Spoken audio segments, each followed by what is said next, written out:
Hello, everyone, and welcome back to Learn How to See Better, the brand new podcast by your host, Drew Davis. And I wanted to go ahead and get this second episode started. In the first episode, I introduced everyone to the podcast, let them know what it's all about, and introduced myself to let folks get to know me a little bit better. And it's interesting that one of the things I'm frequently asked is, how did I end up where I'm at doing what I'm doing? When you network with people and get a chance to meet new people, typically the question that comes up, oh, what do you do? Oh, what do you do? And they're typically talking about occupations. And I find that I get some pretty interesting reactions when I start to share that I'm a business owner and an entrepreneur. And it's kind of one of those, how'd you end up doing that type of questions? And I thought since we're just in this early stage of getting to know each other, I'd share a little bit more about the how did I get here part of it all, because it also ties into the subject and the theme of the podcast of learn how to see better. And it really goes back to what I was saying in the previous episode, essentially about a little bit of my backstory was that I was just a kid that grew up in a loving two-parent household. I was instilled with good values. I was taught the value of good grades and education. And so I just followed that guidance, right? I studied in school and did well and got pretty good grades. And that just went on through that process, high school, college, get a professional job and career and eventually start a family. And it was kind of like what was driving all of that was the classic, what do you want to be when you grow up?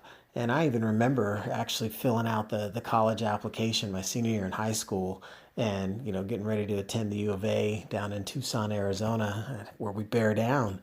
And I'm looking at that, college entrance, application, and there were so many boxes for majors that could be selected. And I remember thinking, gosh, I don't even know where to start. I haven't really thought about it before. And you typically in high school and before you even get to college, you're just fed the education that you have to take. You take the classes that you need to take to get the grades you need to make, and you go to the next grade.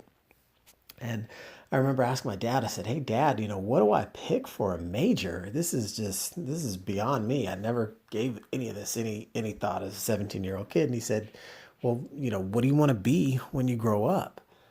And I paused to think about that for a second, and it didn't take long before I came back with the answer, and it was, I want to be rich when I grow up. And he kind of chuckled about that because, hey, we all, if you watch any TV as a kid and you see, all sorts of things on TV, whether it's lifestyles of the rich and famous or any other, TV shows that talked about lavish living, as a youth. And I also remember, times in, growing up in school where it's, my parents weren't buying me all that fancy stuff and I didn't always fit in, right? And you realize that, there's connections to some of that stuff from when you're younger and you realize that it might be cool to, have lots of money, but, I think we all have a little bit of that underlying desire and that deep, rooted need to fit in and be accepted. And I realized I'd probably had some of that, but maybe wasn't aware of it quite so much at the time. So my answer was like, hey, I want to be rich when I grow up. That way I can buy anything I want and do anything I want. And that was just kind of the attitude of a young kid. And I remember my dad's response. He said, I'll pretty much sum it up for you like this. You could either be a doctor, a lawyer, or an engineer. In his mind and in his world, that was the best advice he could give me. And they all sounded legit. And it was interesting, his process of elimination for that. He said, you're smart enough to be a doctor, but you don't have the discipline to work to in your late 20s or even 30 before you start making the real bucks. And I thought, gosh, I'm 17 at the time. If I got to wait till 30 to start, getting the good paychecks, that's not going to work for me. Yes, I don't have the discipline. I'm too impatient. I'm coin operated, money motivated. I wanted to get after it. But bear with me, it gets even better. And it was the second option was you could be a lawyer. And this was, in the mid 90s. And, this was right around the time of the OJ trial and the analogy he made because everybody knew who the lawyers were in that case. It seemed like at least. And he said you could be, Johnny Cochran or you could be a no-name public defendant, right? And so it's like, okay, that didn't necessarily sound all that attractive. And, attorneys sometimes get a bad rap. He said, so, you might not want to be, you might not want to go into the law arena. And so the third option he came up to was engineering. He said, engineering's a well-respected career. You're smart, you could handle it, you could do well, and you might as well pick electrical engineering because that particular major is one of the highest paid in corporate America in the engineering field. I said, okay, great. I checked the box and away I went. What a plan for the future, right? Just whichever one will make me the most money. Yeah. I'll go with that. But I felt like at the time, if that was going to get me those desires that I had on the outside and on the inside, I was all for it.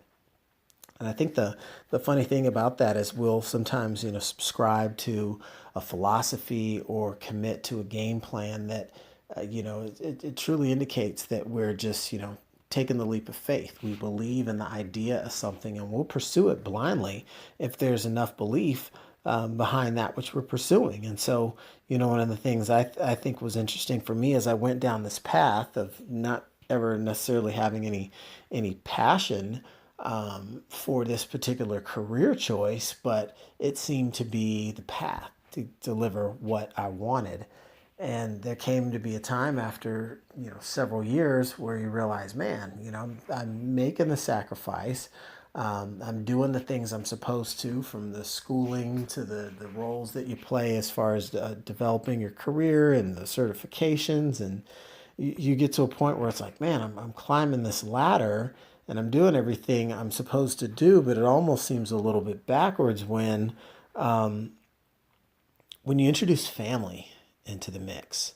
And I think that's one thing I never really calculated was, how my focus on career and being all in to just climb was there and strong. But when family came into the mix and, started having children and realized the value that they bring to your world and the quality time that's so essential to be able to spend, especially while they're young, because most of the time they're in their world, they're going to be grown, if you really think about it. And I found scenarios where the more I climbed the ladder in my career, there was more that required sacrifice from my family. And I thought, man, talk about a test of what you're really committed to. And I found myself in a scenario where it was like, man, my job, kind of controls my life, but my life means more than my job, meaning my family. And you kind of hit a crossroads where you realize if you're gonna want to actually, continue to climb and rise in that path to fully pursue work, I need to be completely dedicated to work. And in my mind, family's got to take that back burner. It's got to be your number two. And that didn't sit well for me. And I remember thinking, gosh, it's like I'm stuck. You would think that, you cross some of these different, financial milestones and thresholds, this income level, that income level. It's like, oh, okay, crack the 6-figure mark. You're supposed to be, on easy street, right? You've got it made. You're quote unquote successful. But it was as though I was experiencing almost the opposite, where the more I climbed the ladder of success, it's as though the ladder was leaning against the wrong building. And you get to a point where you're really asking yourself the question, how in the world did I end up here? How did I create this? And that's when it really hit me that, as I was saying before, to fully pursue work, I need to be dedicated to work. But if I wanted to fully pursue my dreams, I need to be free. And I'll work for it. I'll work to build it, create it. I'll dream it up. But it became very, very apparent that I'm in control of this. And so you can, keep climbing a career path, and there's nothing wrong with that. But you're at fault for any of the dissatisfaction in your world that comes with it. Meaning, I'm looking at myself saying this. I'm at fault if I'm unsatisfied with what I've built for myself, what I've created. I'm in control of my dreams and my destiny. I have the ability through some of the investments I'd been making in myself, between, after work, and in the evenings to say, hey, look, I can make money outside of a 9 to 5 and be able to provide for my family. And I can participate in new and exciting endeavors that I'm passionate about. And if I want to be able to unleash that true a level of overall health, happiness, complete happiness, I can go after that. And if it's wealth that I want to pursue beyond my wildest dreams, great. That can be pursued as well. And that was something that I never really looked at before because I'd been so disciplined to follow the path that had been laid out for me. And I don't fault myself for doing that, but it essentially had a set of blinders on that I was just going through the classic kind of education, good grades, good school, good job, good career, that funnel, right? And the world's changed a little bit, and not everyone has to go through that same path, that same journey. If you have passion or expertise or a desire to help others, in this day and age, you can do that. You can take that bull by the horns and really swing for the fences. And that's something that I think for me was just a monumental transition for me in my life to have that epiphany that, hey, I'm the author of this book here called My Life, and I can take it in any direction. And whether it's the different mentors I would hear through books and audiobooks would say, at any moment you can tear up your old life script and write a new life script, right? And you might not change your destination overnight, but you can change your direction overnight. So, these are the types of thought process where you really start to, come out of the cocoon, so to speak, and transition from that caterpillar to a butterfly and really spread your wings to reach that maximum potential. And so, after I had this epiphany of sorts, I had a great plan. Now I'm gonna go out and conquer the world. One of the wealth building vehicles that I was exposed to is real estate. So it's like, hey, I'm gonna go buy houses and build a residual income and raise a family and retire my wife, and then I'll retire. We'll live happily ever after. Sounds great. I understand that profits are better than wages, and it's a great intent to have. What the challenge was that you don't really understand it and you don't really have a true appreciation for is when you elect to go down a different path, having the right, let's say, having the right perspective on how quickly success will take to achieve. And I think that was one of the things that I found myself in the scenario. I was like, how do I speed up my success, right? Because there's still family life, there's still job demands. You don't just have this Maxwell House moment and immediately quit your job and start a business. But what does end up happening is when you hit that point where you realize you're stuck and you have that gateway, that light bulb pops on, and you have the aha, and you realize I've got to do something to make a change in my situation. That's when the wheels start turning. That's when you start to get traction. And there's ups and downs along the way. Don't get me wrong. I've certainly had my share of them. But over time, there's been success. There's been achievement. My wife and I have had the ability to build out our real estate portfolio and real estate investing business to a point where we have options, and we're able to make different choices. We were put in a position where we could fire our bosses and pursue our dreams.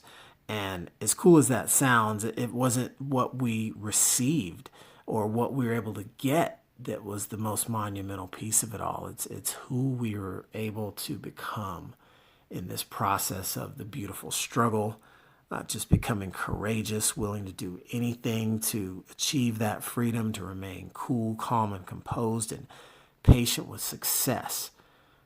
And success not, again, meaning just the money part of it all. I look at it from a health standpoint. I look at it from a wellness standpoint. I look at it from a mindset standpoint and strength, growth, development. Anything's possible. Anything's possible. So I wanted to share that little story of, how I got to be here, doing what I'm doing now, being able to continue to invest in myself and invest in my ongoing education. Let's say your formal education will make you a living, but your self-education will make you a fortune. And I'm a true believer of that. And that's one big thing for me that I continue to do is invest in my own personal development. And I want to be able to take that information and share it with others, because once you are the recipient of just, pure gold, it makes you feel pretty dang generous, to be honest with you. And that's kind of the state that I'm in right now. Where I'm at in my world, I find that there's nothing more rewarding than to be able to visibly see your growth and the efforts you've applied towards your growth in any area of your life. Maybe it's your attitude, maybe it's your fitness, maybe it's your spirituality, maybe it's certain relationships in your life. Once you learn how to see better, by making that investment in yourself and channeling your energy and aligning your activities to be such that you're surrounding yourself with people supportive of your goals, that you're surrounding yourself with an environment that's going to nurture your positive intentions, that's when you really start to be able to move the needle and make progress and put the compound effect into action. So I took a little bit longer on this podcast than before, because I did want to make sure I drove the point home that some of my background that has brought me to this point is I'm almost really just a messenger. And the things that I've done are really just designed to show people what's possible, because I think that we all have different desires, and we all have the ability in some way, shape, or form to design our own life. And as long as you're living with definiteness and a very intentional style of living, you're going to position yourself to be able to make great strides in all the areas of life. And that's true optimized health. So I think that that's a little bit more that information and background about me that you can use to feel comfortable knowing that you've got someone sharing information with you that has a genuine intent to be able to help and to serve, and to learn from not just my mistakes, but the mistakes of others, and take some of these things and apply them to your own world, and to be able to achieve your own goals, your own successes, and achieve your own optimal health and wellness. And that's the type of thing I think that we need more of in the world. And what's wrong with doing a little good in the world anyway? So until the next episode, hope you enjoyed this one. Be sure to share it, like it, post it, let a friend know about it if you think it's the right frequency for you to tune into and get some good positive messaging in your mind. And with that, we'll close out this episode. Thank you for joining. The podcast you just heard was made using Anchor.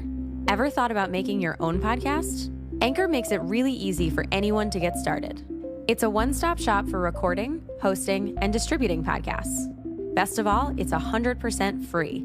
Sign up now at anchor.fm/new. That's anchor.fm/new to get started.